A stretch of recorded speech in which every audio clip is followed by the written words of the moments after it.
following is a local resident producer's program. The program content is the sole responsibility of the producer and does not necessarily reflect the views or policies of CATV2, Oshkosh Community Media Services, the City of Oshkosh, or Time Warner Cable.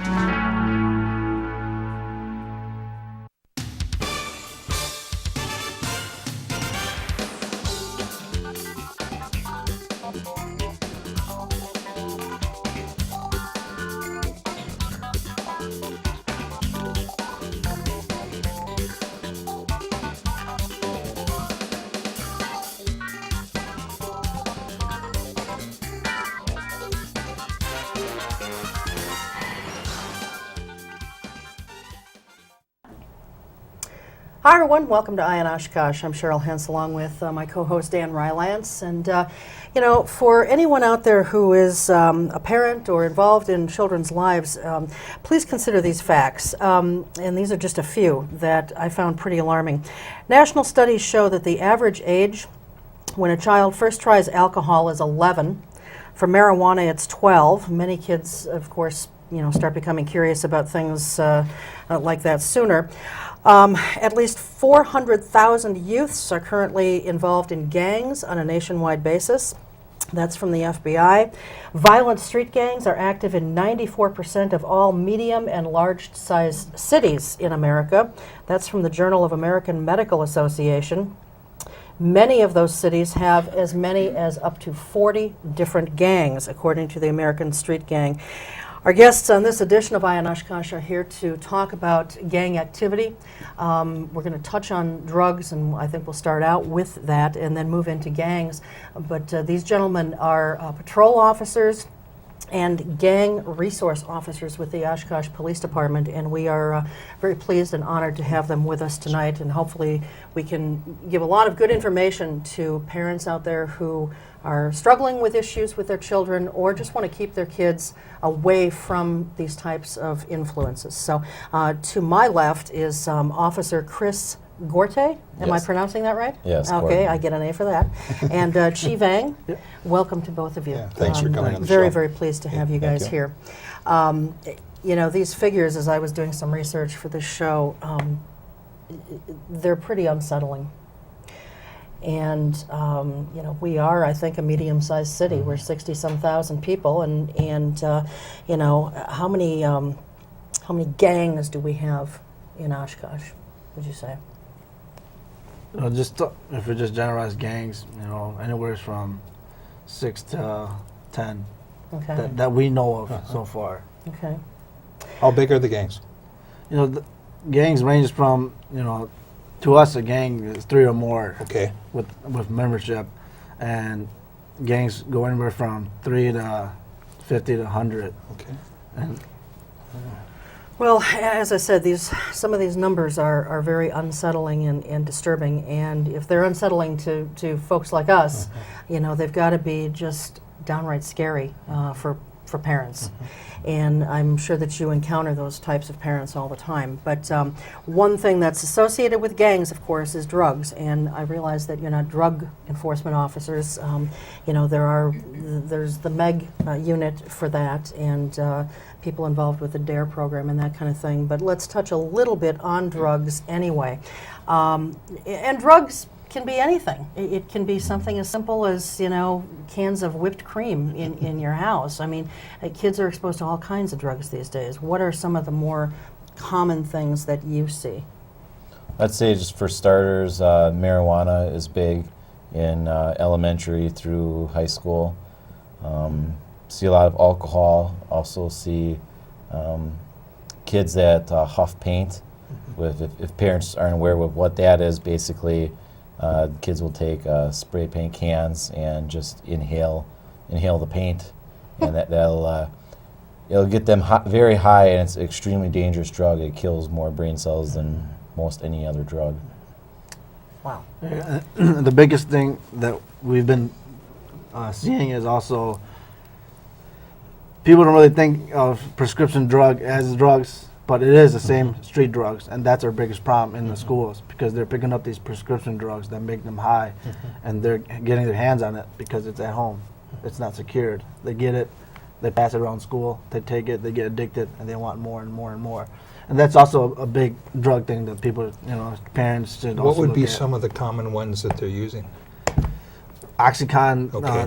those are the higher Yeah. ones. Just anything that could possibly, Sure. painkiller, medicine, anything like that that would get them some type Oxycontin of high. has a Yeah. lot of serious consequences. Could be such as Vicodin, Percocet, Okay. things like that. And like she said, you get there with their parents or they'll go to grandma's house. Right. Maybe grandma won't watch the kid quite like mom will, keep it under wraps. So it's very accessible to them. Well, even kids who have their own kinds of medication for whatever they may be suffering from, whether it's a physical ailment or psychological or emotional ailment, they can abuse those too. Absolutely. And one thing that kind of surprised me is there are even over-the-counter things nowadays. Things for something as simple as sinus congestion. You go in now to the pharmacy, and at least Walgreens I know does this. They want to see your ID, and they keep a track in their database of how often you're buying these things, and you can't buy them within a certain period of time. And I guess that's also because of what the kids are doing. Absolutely. A lot of, especially some of your bigger supermarkets like Shopko, Walmart, Target, kids will steal some of that cold medicine to get that high. Now they have like basically little check cards that you have to take to the pharmacy to get them, so you can't pickpocket basically the store and take those medicines. It's frightening because it's almost anything that they can get their hands on these days. And I realize some adults are doing this too, but we're talking about kids right now. I mean, it seems like nothing is safe. They're finding a way to abuse something, You said something, Chris, that surprised me. Elementary school age children Oh, definitely. are into drugs? Yes, our school liaison officers in the elementary schools, obviously I can't give specific Right. details, but they're finding that these kids will, age 10, 11, 12, will be taking their Ritalin medication or even, like I mentioned before, their medication from their parents and grandparents, and they'll actually be selling to other kids. Granted, I don't think they quite understand, the whole supply demand, what they can make from it, but then, they'll, to that age, kids, $10, that's a new CD or that's a new cell phone or something like that. So they'll be using and selling right in the grade schools, and we've had made arrests with kids of that age. Wow. Go ahead, Dan. How's the marijuana market in Oshkosh? How are they getting it? A lot of dealers. A lot of dealers. Because marijuana's around. Okay. And there's a lot of people who know a lot of people, so that's where they're coming from. I can't get specific details. I don't have the knowledge in front of me now, but there's an alarming amount of places in Oshkosh that have grow operations for marijuana. Okay. The MEG unit is constantly making arrests of houses that grow somebody can grow 3 to 4 plants and be able to supply themselves and some other people. And there's been arrests up to 20, 30, 40 plants in somebody's basement. So either it's grown here, otherwise it comes from either Milwaukee, Chicago, Green Bay. So it's all over. Kids selling it to kids? Absolutely. Yeah. Yeah. So it's very accessible. Very. And almost impossible to control, I would think, huh? I mean, if they're growing them in their basements and Right. Well, we as law enforcement, we put some stop to it, but obviously we'll never be able to eliminate drugs out of the city. But we do use tips from citizens as well as officers doing what we call a knock and talk, which is basically if we suspect somebody's selling drugs, we see a lot of cars coming and going late at night, stay for short times. If the MEG unit's busy or something, we as just regular patrol officers just go on the door, knock on the door, and try to speak with people. And we do make quite a bit of arrests just with that simple tactic. how about cocaine? Very much? Cocaine is definitely in our city, I would say, more than meth or heroin. That also more comes from out of the city, Milwaukee, Chicago area. But I would say there's quite a bit. I haven't seen much in elementary or high school. Right. It's more of an adult thing, but there is an alarming amount of cocaine. What's cocaine and marijuana selling for? Any idea? I don't have the numbers, and actually I do have the pricing. Just give me a quick Yeah, no. second. Sure. Take your time.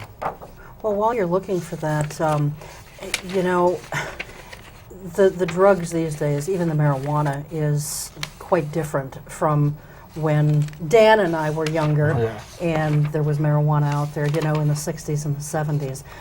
Can you talk a little bit about that and how it's different? It's more dangerous today because they lace it. What I mean by lacing is they just put like marijuana and they mix cocaine in the marijuana, so when they smoke it, they get two different type of things. And that's why it's more dangerous these days for marijuana, and that's why the kids get more addicted into cocaine, into marijuana, because it is being laced with other things. And you have no way of knowing if it's No, laced or you what don't. it's laced No. with. You don't. So Well, what's it going for? For prices for marijuana, for an ounce would be about $160, and that's a medium average. But a typical joint would be roughly about maybe a quarter of an ounce, if that. Yeah. Probably even less than that. So you probably get a marijuana joint for maybe $10. Okay. For cocaine, basically a gram of cocaine would be $75, Okay.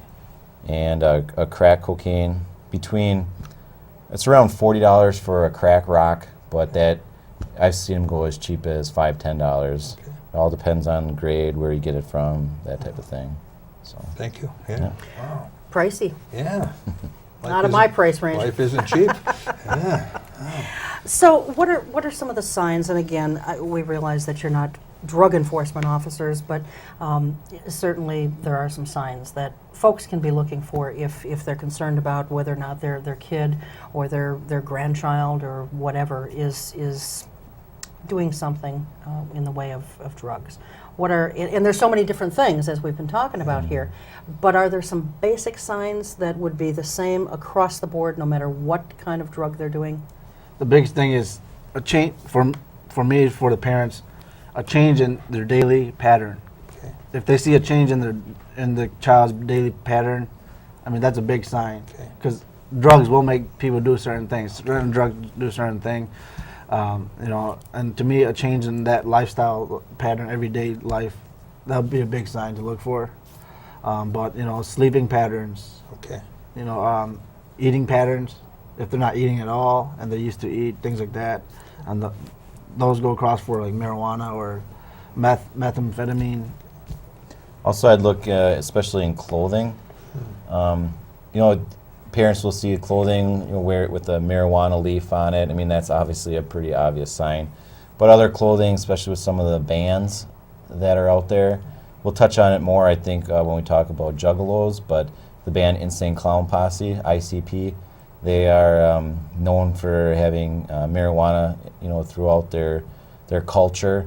So bands with Insane Clown Posse, Cottonmouth Kings is another band that, just the name of it just screams marijuana use. So some of their clothing, some of the paraphernalia that we see as officers that aren't really associated with drugs until they're used with drugs, but can be purchased by anybody at some of the stores here in Oshkosh. And I'm talking mostly about little glass pipes.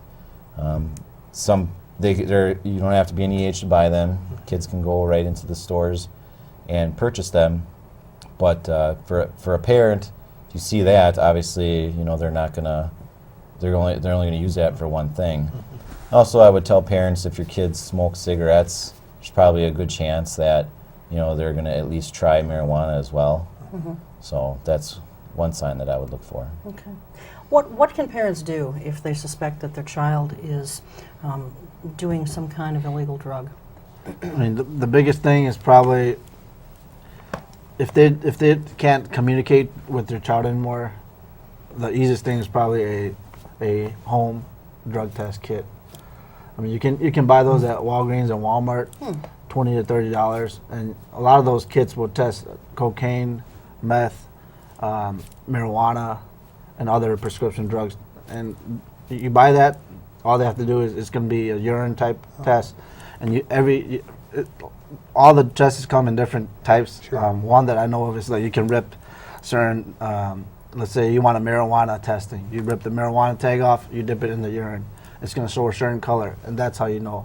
And that usually takes 1 to 5 minutes to know, okay, are you on drugs? And from that point on, they can move forward with what they want to do with the child. And that's one of the easiest and quickest way if your child's lying to you. I also want to tell parents what I have been telling parents with my contact with them is don't be afraid to use the resources that you have. By that I mean school and the police department or the Boys and Girls Club.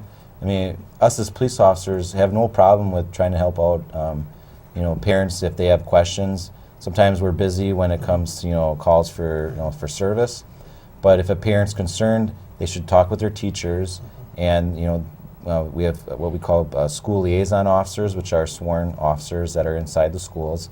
Part of their job is mentoring children as well as drug enforcement, and with that we can explore, they can talk with the children. I mean, they have obviously special training as just regular police officers that they'll be able to know what to look for as well. And if it is becoming a bigger case, they can always work in some type of either searching the child or searching the lockers if it gets to that point. Now the schools, they can search lockers, but they can't actually search the child, him or herself, right? I mean, they can search their belongings as well. Right, but again, if the law enforcement officer is involved, basically they can do it within basically the Fourth Amendment rights, where they can do such a thing as what's called a Terry stop, a Terry pat down, which gives officers right to just pat down a child or basically any individual if they feel that there's weapons or something to that effect. And then also if the child consents to it, or if there's probable cause to believe that the child does have drugs on them, they can search the child. So that's one avenue to approach as well. Okay, all right. Truancy probably would be another example of change of a daily schedule, that if a kid's not going to school, They're I probably mean, getting doing that. something else. Yeah. Yeah. A lot of them like to skip school and smoke marijuana. Right. So the school could be a good, indicator that, hey, this kid has missed 2 days this week and 2 days next week. Absolutely. Truancy, like Officer Vang said, just changing daily activities. Right. All of a sudden, they're not doing football practice anymore. They dropped out of football. They're not doing the band anymore. These Right. are all signs. Not necessarily say, the child's involved in gangs or drugs, just something that you might want to either sit down and talk with the child or just use all these different observations collectively as a warning sign. Is truancy rates pretty high in Oshkosh? Yeah, it's up there. Yeah. It all depends on the schools, obviously, and but Talking more about high school in this case. Yeah. Right. Yeah. Mhm. Okay. Grades dropping too would be probably a Exactly, good indicator yeah, of yeah. something. Did you have No, go anything ahead. else on drugs, No. or you want to move into gangs? Oh, let's move into gangs. Okay. Well, obviously, as we mentioned, drugs are one of the things that's most often associated with gangs, that and violence, I guess. And you had mentioned the number of gangs that there are in this area. Tell us again how many there are, just approximately. Approximately 6 to 10 Okay. that we've identified so far. And what are they? You'd mentioned the juggalos before. What are some of the other ones? We got GDs, which are gangster disciples. We got Asian Crip killers, ACKs. We got Mafia Crip 51s, which are the Crip crew. We got the Blood gangs, which are Red gang. They're pretty identified with Red. We got East Side Boys, which they're associate. A lot of these gangs are friends, and they just branch off their little own thing. But to us, a gang is a gang. Whether they're kids, whether they're adults, we treat them all the same. Sure. Also, we do have a fair share of motorcycle gang activity in the city. Really? And how does that relate then to kids? I mean, are they recruiting high school age kids, or I'm not making the connection here? With motorcycle gangs, that's mostly you're going to be looking 21, 22, Okay. 30 and higher. Okay. All So right. obviously, you have to be able to drive a motorcycle. Right. Right. But for the juggalos, that ranges from mid-elementary all the way. Well, I've seen juggalos up in their 40s, I've seen for some of the Asian gangs, that starts in elementary through probably late 20s, early 30s. That's scary. Are your college involved in this at all, or is Oh, yes, They are. Juggalo culture is in college. Okay. I haven't seen much other street gangs within the college, but I'm sure that there's definitely some presence. What are their behavior patterns, or do they dress similar? I mean, what are some of the characteristics that would distinguish a gang? I mean, the easiest is probably, colors. Okay. The slang for them is how they flag themselves. Okay. Flagging for Crips and flagging for Bloods, pretty much they're rival gangs. Okay. And a crew just wear blue, or Bloods wear red. And that's association. If like 10 guys wear red down the street, boom, you're gonna know that. So we're talking red on hat, Yeah, anything. pants, Yeah. shirt, or Correct. okay. I mean, For an example, I have We've got some yeah. caps here. Yeah. a couple of visual aids. Yeah. These were recovered by the police several years ago. Okay. But what you're going to see is Can we maybe zoom in on this, Yeah. on these caps a little? they're just Dallas Cowboy hats, but Okay. I see Got that. this camera here. Why don't we? Maybe that would be better. Well, that's a good one. Yeah. There we go. here it's See obviously cowboys, and they've got some drawings on here. right. No. You're going to have Huh? a 6-point star, 6-point star. I see it over right here. right, which Yeah, is yeah. going to be associated with the JDs or the. gangster Okay. disciples. Yeah. Okay. And you also probably see pitchforks that are pointing upward, just like on that bill. Chip it this way. That's associated with GD as well. gangster disciples, see. yeah, Fork Nation, Fork Crips. Nation, yeah. Okay. I mean, blue, black, associated with these guys, Crips.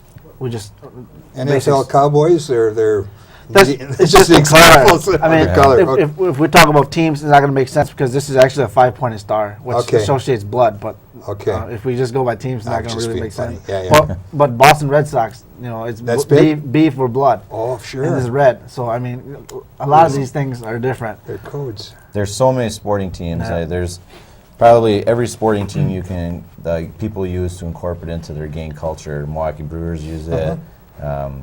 The list just would go on and on and on. Example of that, the parents probably going to see a lot of this. These are just bandanas. Sure. I'm just showing you guys a blue bandana, which the Crips likes to use. Okay. I mean, you guys see this? They usually like to fold it up pretty nice, and they put it in their back pockets and let it hang.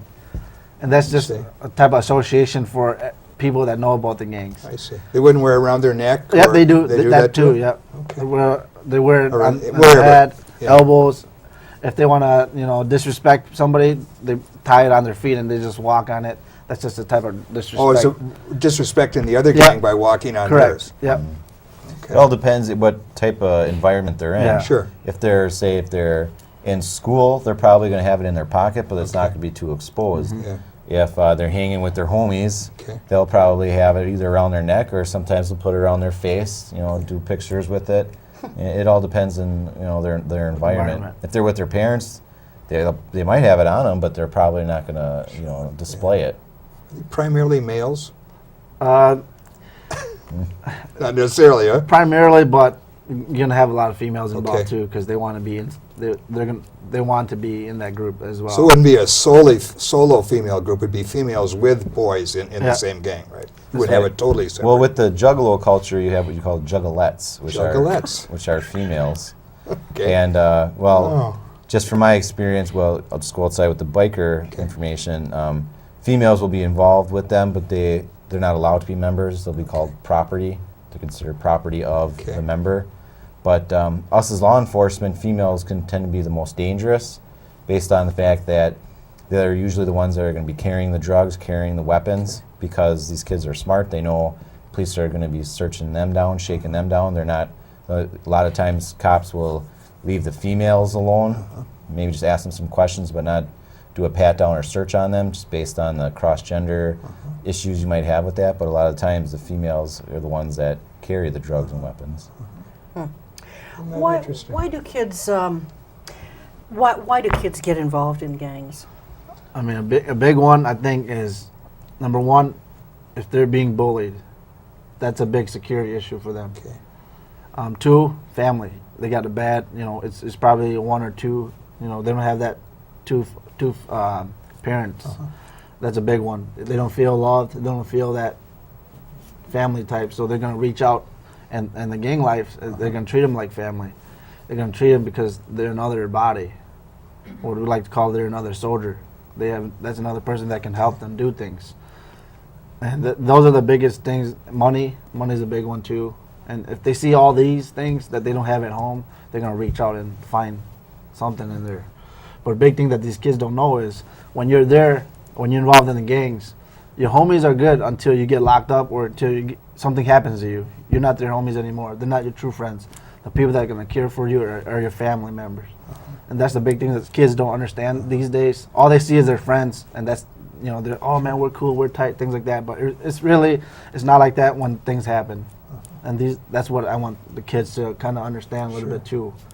And with that, I just wanted to mention too is some of the younger kids, especially our school liaison officers, tell me in elementary, if we have a gang member, they're younger kids, just from being brothers. Sure. They'll start getting involved. At first, they'll see them in elementary school, or our liaison officers will tell us that, oh, they're using this slang term, this and that. They can be as young as 8, 9 years old, and they probably don't know what they're talking about, but that'll stay with them. And then now we got the next generation that comes up.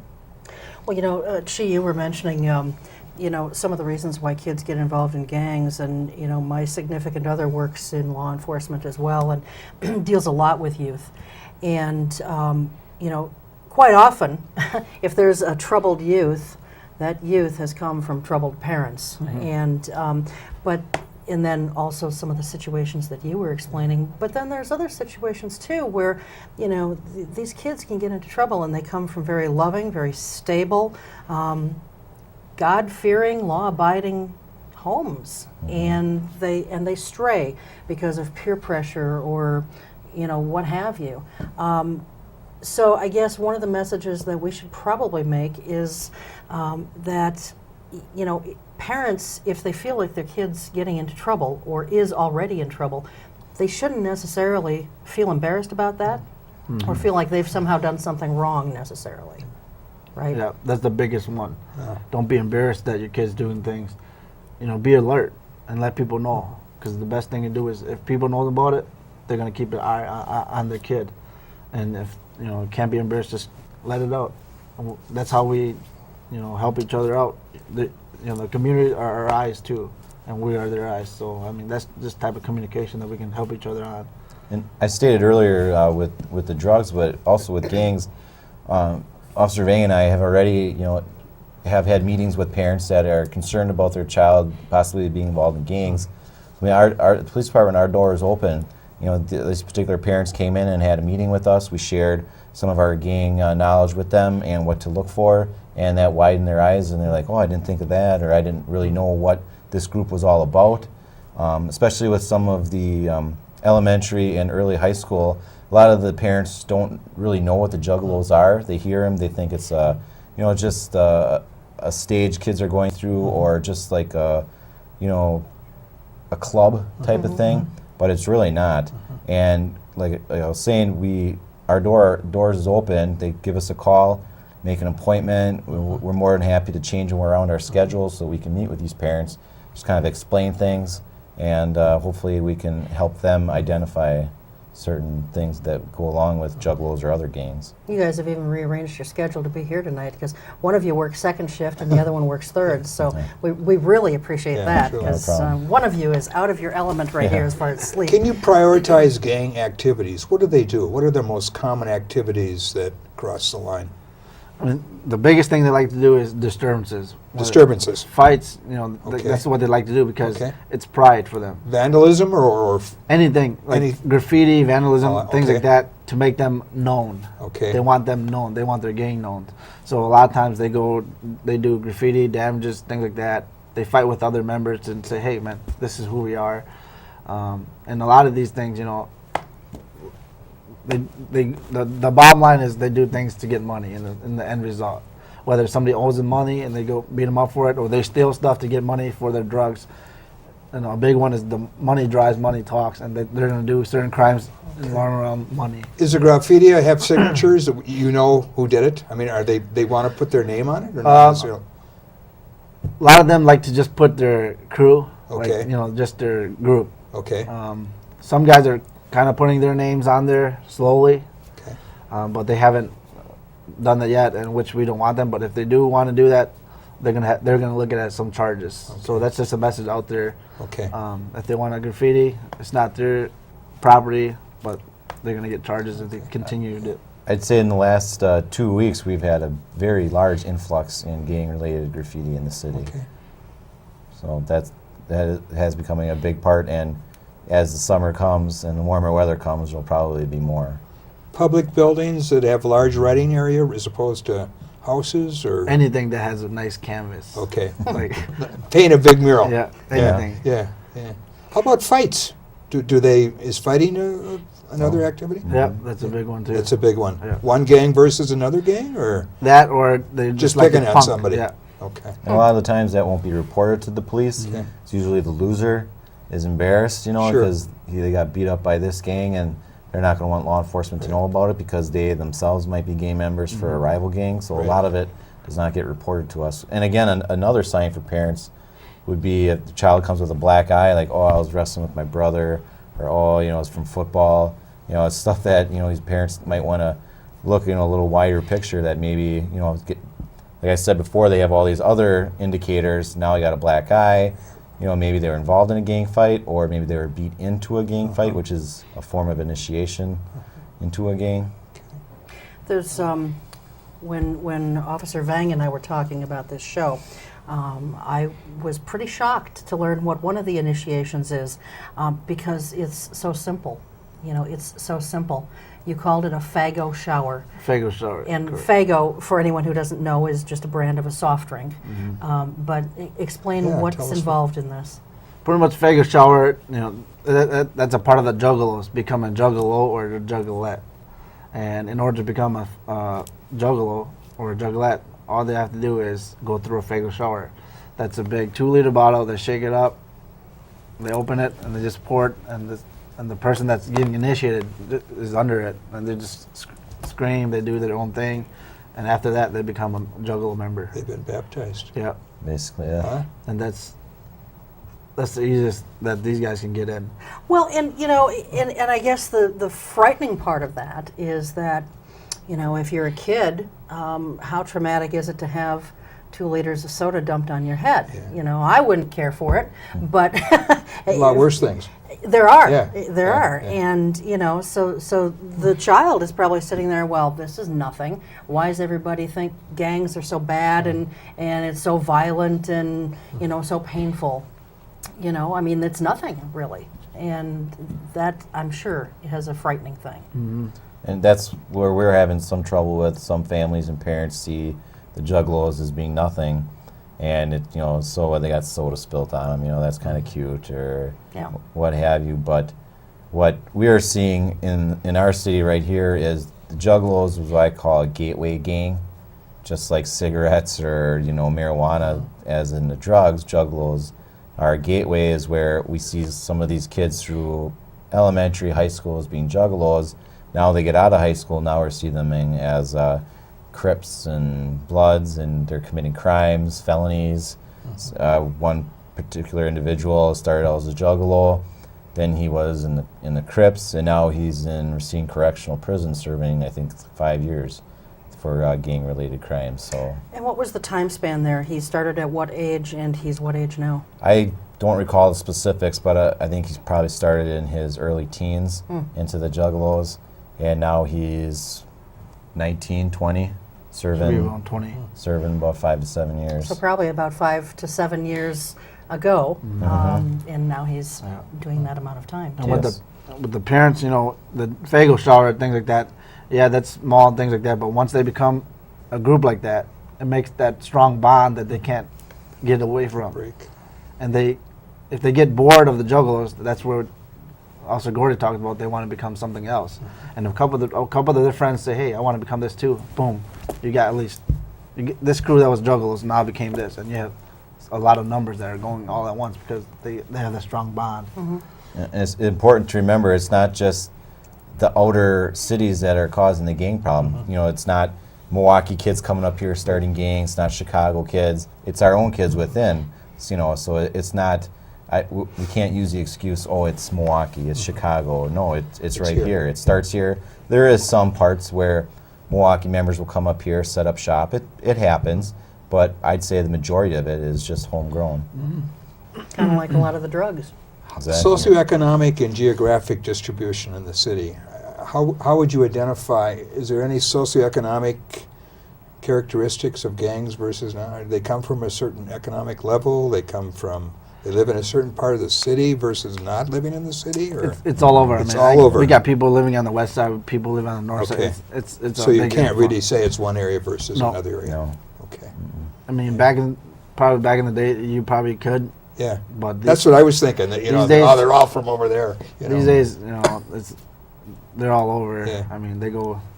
Oshkosh North has the same problems Oshkosh West does. Same with all the elementaries across the board. It's pretty identical. Do you see, and I think I know the answer to this, but since it is so much across the board, do you see kids who are going to parochial schools or Christian schools involved in gangs? Or is it pretty much limited to public schools? It's pretty much who they associate with. They could go to one school and associate with Yeah. someone in another school, is what you're saying. And that, you know, to answer that, I guess I can't really answer Yeah. that from the school point of view, but it's who they associate with.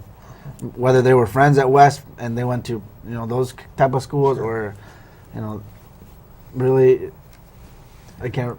So no one's really immune, No, No, that's what they're saying. you Yeah. know, Yeah. no matter where you come from or where you go to school. And some of the private schools, we don't have school liaison officers in them, just based on the nature of the beast. So, Sure. I mean, and they are involved in gangs and drugs. So if I was a parent, I would even, you know, if you were concerned about your child that is in a parochial school, that to come to us as police officers, because they don't have that resource in those schools, and that's again where we'd be happy to help them out.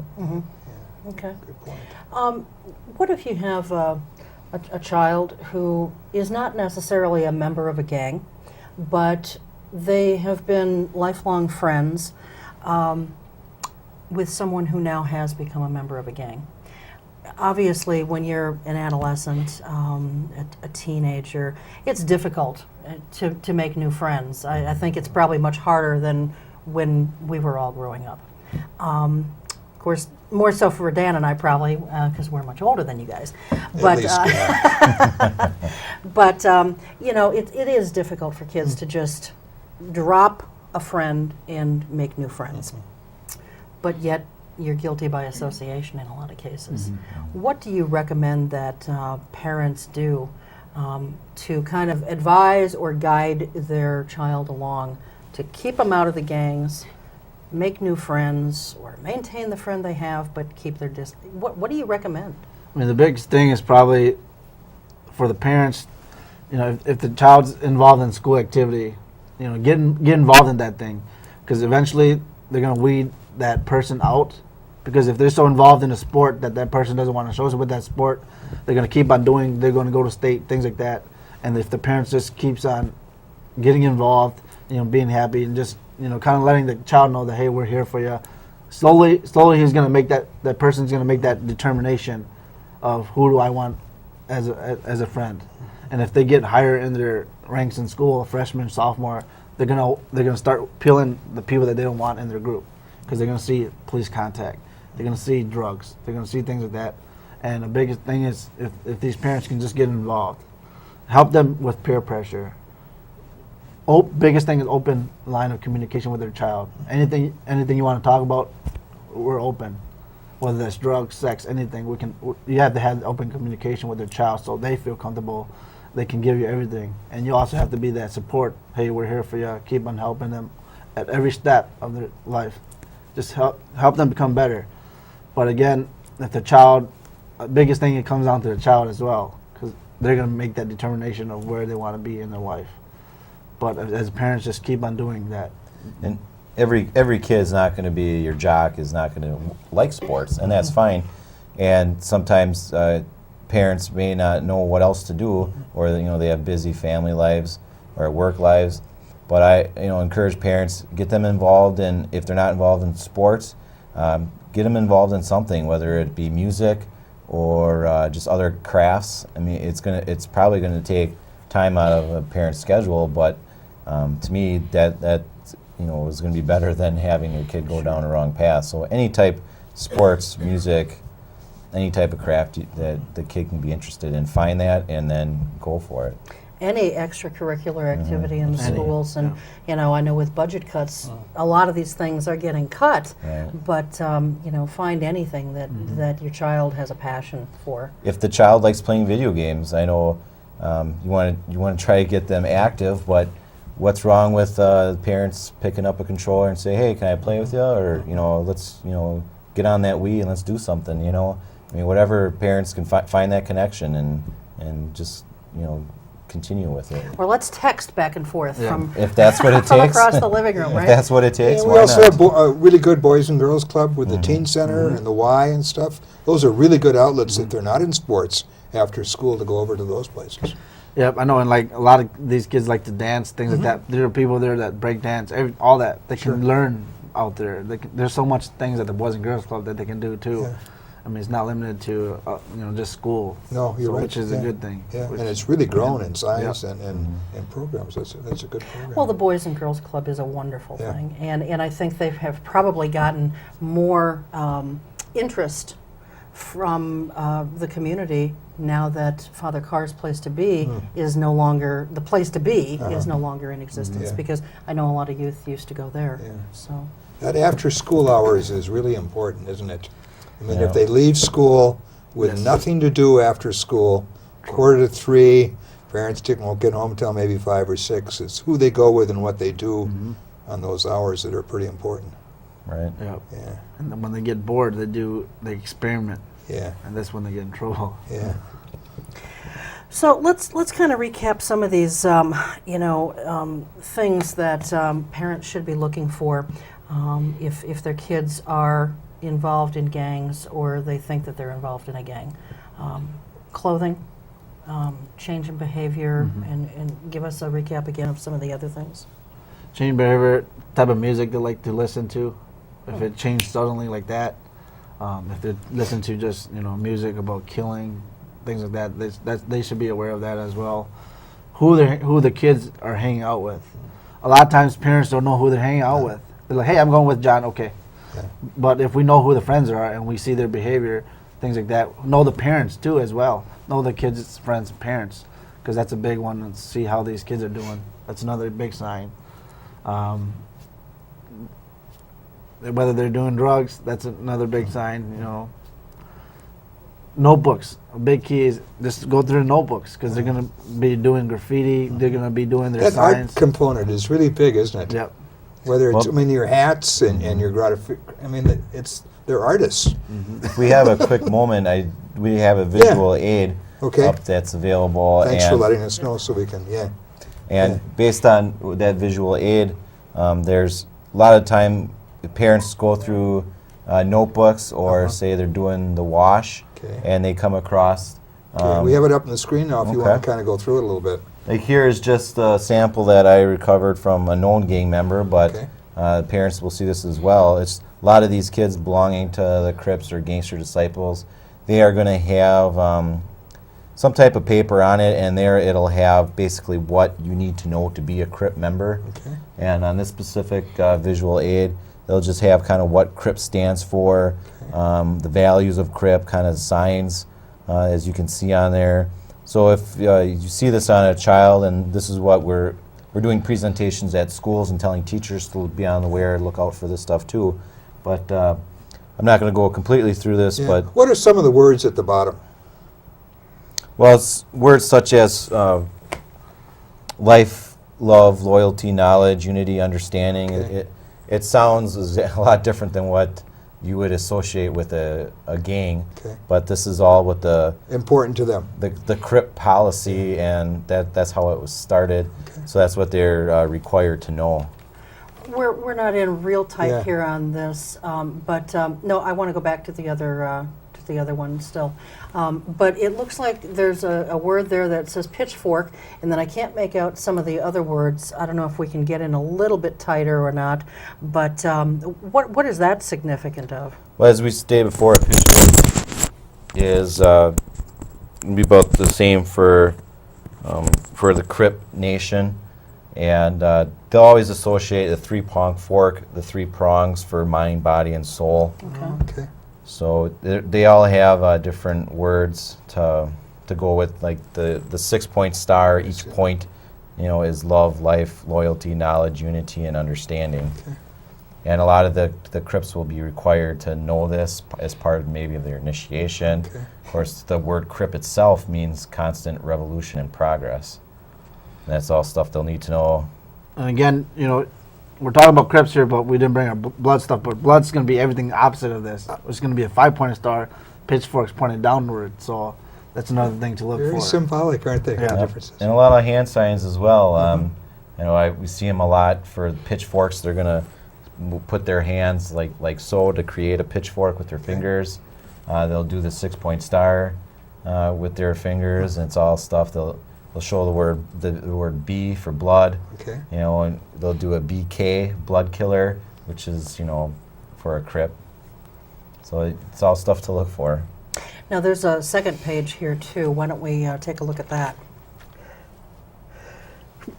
Excuse me. It basically just breaks down more about what the 6-point meaning is for the 6-point star, what each, for an example, the word love stands for the love for the nation is greater than for mere love alone. Nation not being the United States, but being the nation for the Gangster Disciple Nation.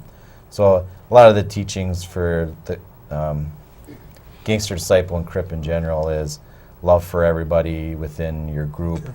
And not just for yourself, which I guess if you were to break it down seems like a pretty good philosophy, but it's just, when you look at it, historically, it's the violence and the drugs and everything associated with the gang. Now, this doesn't come, they don't create all these things. And these must be national Yes. books and stuff you buy on these groups, or Yep. then they These like are- a Boy Scout manual where Yeah, these were made not from these guys, but Sure. from a crew that did it way before these guys were born. right, so probably. they just copy that just and took use that. Yep. And this is what they call these lit. This is my lit, Lit. which is short for literature. Okay, lit. And so, when you said that you recovered this from a known gang member, this is obviously something that they wrote out. Why would someone write this out? Is that part of how they learn it, Yep. or? Well, they might be required to carry it with them at all times. Okay. I don't know. Like a lot of the gangs have certain rules. One of it might be you must have this with you at all times, or you must know it. Maybe if somebody, and there's a lot of stuff on here, so perhaps he might not have it memorized, but he's got to have it with them, because they may have a test where if another fellow gangster disciple asks you, what's this, you better know it, or you better at least have it with you. Otherwise, it might be what they call a penalty, which would probably result in either a beating or a fine or something like that. So you can be expelled from this group, I if you, or at least punished of some sort, or Yeah, absolutely. yeah. Yeah. And get violated.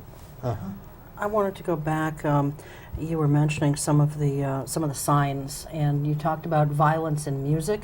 Yeah. What about if kids are very into video games that have a lot of violence and blood and gore in them? Is that something, because there's so many of them out there? I mean, is that something that parents should maybe be aware of, or at least be kind of looking at? Yeah, I mean, if the behavior of a child is changing, I mean that's something you can look at, because games does, when you play these games, sometimes you act as a character and you want to try it out. A lot of times these kids do those things. I mean, so if you put all these little things together, that's how you can form your child's behavior and form if they're involved in gangs or drugs. And all the stuff that we talked about today is just hints and stuff like that to help them form that certain thing about their child. If you see your child playing violent games, I wouldn't say, oh my gosh, he's in a gang, he's doing drugs. But like you said, it's just one more indicator, because it's pretty hard to find a video game without blood and gore, Right. unfortunately. Yes. But it's all stuff that parents need to keep an eye on, at least. It's a cumulative effect. Yeah, If you see exactly. a lot of things kind of starting to add up, then there's Right. probably There's some cause for cases concern. all over the nation with kids, I'm saying kids 17, 16, that listen to a lot of very dark music, which is what the Instant Clown Posse band is, very dark and graphic, and that's what the Juggalos listen to. There's cases of these kids going around committing murders, and they don't think anything of it. That's because they've been listening to this music about decapitations and mayhem, from early in their adolescent all the way through high school. Like something just snaps in them and they commit a murder, and it's not wrong to them because they've been basically raised with violent music. Interesting. We can talk all we want about identifying signs that parents should be looking for, but if parents don't spend any time with their kids, which is increasing, that sort of doesn't work, does it? Correct. That's a big one. I mean, That's the biggest one, that the factor that's missing. yeah, I mean, if it's not there, Yep. parents don't spend any time with their kids, Right. it doesn't matter. That's right. Just a hypothetical. I know you guys are your second shift and your third shift. Let's say that there was an incident at a high school during the day. I don't want to say a Columbine type thing, but a gang that takes over a room or something. What sort of expertise and training does the police have to do during the day that they could? What would be their response? I mean, you must have this as training because, my God, it's happening all over the United States where there are these incidents. I mean, that type, there's certain, on our department, all the officers are specialized into little things like, let's say in that incident, if somebody took over this class, they're going to treat that incident as a pretty hierarchy incident where they can have, Like a SWAT team or something, or something like that. Depends Yeah. on what extent yeah.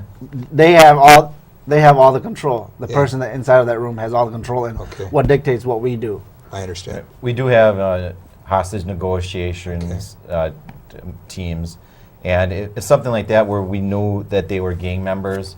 The administration within the police department would probably contact Officer Vang or myself based on our specific knowledge in gangs, because a lot of time people involved in gangs, they'll see law enforcement or parents as they don't understand us. They don't. This is my family. They don't understand that. So Officer Vang and I have training to you can't just deal with a gang member, as a criminal and, you're no good. Right. They this is their family. This is what they do. So you gotta have to learn to talk to them as you gotta show them respect, and that's what Officer Vang and I have training in to be able to do that. How does that work? Works pretty good. Does I it? mean, I get along with a lot of these gang members pretty good. I mean, the biggest thing the biggest reason why we have problems with the gang members is because quality of life issues that we have to make sure, with these gang members around doing their things, quality of life issues is going down, and the community, it takes the whole community to help us out as well, Sure. so we can crack these things down. Think that you're younger might be advantageous for you as police officers a little bit? I think it's the connection. Connection? Okay. Connection, knowing how to talk with them. I mean, that's the biggest one. It's like parents. It's the same. Yep. Yeah. Well, and speaking of parents, we spent time talking about what parents can do if they are concerned that their child's involved in drug or gang activity. What can they do before it gets to that point to help keep their kids away from some of these things? Obviously, like Dan said, spending time with your kids, and you mentioned that Quality as well. time. Quality time is a biggie. But what are some of the other tips that you might give to parents? I mean, we probably talking with them about these, whatever they're concerned about, talk to them about their concerns. Say, hey, this is what happens to gang members. I mean, that's the biggest thing here. They don't know what's ahead of them. All the hardest thing about these juveniles and these kids are they live for that moment. They live for that moment that's right in front of them. They don't see behind that door. So, I mean, the biggest thing is if the parents help out get involved and just talk it through. I mean, that's the biggest thing that I guess would kind of help them to turn things away. Also, I encourage parents to come down to the police department. We do have just a small literature that basically tells parents what to see if your child's in a gang, what can you do to help your child out of a gang, that type of thing. Unfortunately, at least currently, we don't have any specific programs to get children out of gangs. We hope to create one in the future. It's definitely a work in progress. I think the past 10 years, the police department has focused on gangs, but hasn't really had the time or the resources. Lately, in the past couple of years, Officer Vang and I have really picked up the program and have increased it. And the police department has full backing of it, and we're just kind of in the beginning stages of gang enforcement and that type of thing. So we're starting to create programs. We do have some literature for parents that they can come down. Happy to give them a copy. And of course, the internet is a wonderful resource too. I know in doing some research for the show, I just typed in gang resources and did a Google search and came up with things. And some of the tips that I saw, to help keep kids away from gang activity, some we've already talked about, but be a good listener for your child and help them develop self-esteem. Watch for the negative influences like you talked about. Communicate with them about their hopes and dreams as well as their fears and concerns. Be a good role model. Wow, I mean, that seems like it's so simple, and yet it's lost on some people. Establish rules and set limits. Volunteer at your child's school. I thought that was a good one. Demand accountability for time spent, money, and clothes. And show respect for your child's feelings. Those were just a few that I found. And we're quickly running out of time here, but just because a child has kind of gotten off to a rocky start does not mean that they're just lost forever, that they're a lost cause. True? That's true. I mean, the biggest thing is, kids are going to make mistakes in their life, but it's going to be up to them if they want to turn that corner and come back. Because you can dig that hole, but once you cover that hole up, you can go the other way and make your life, better.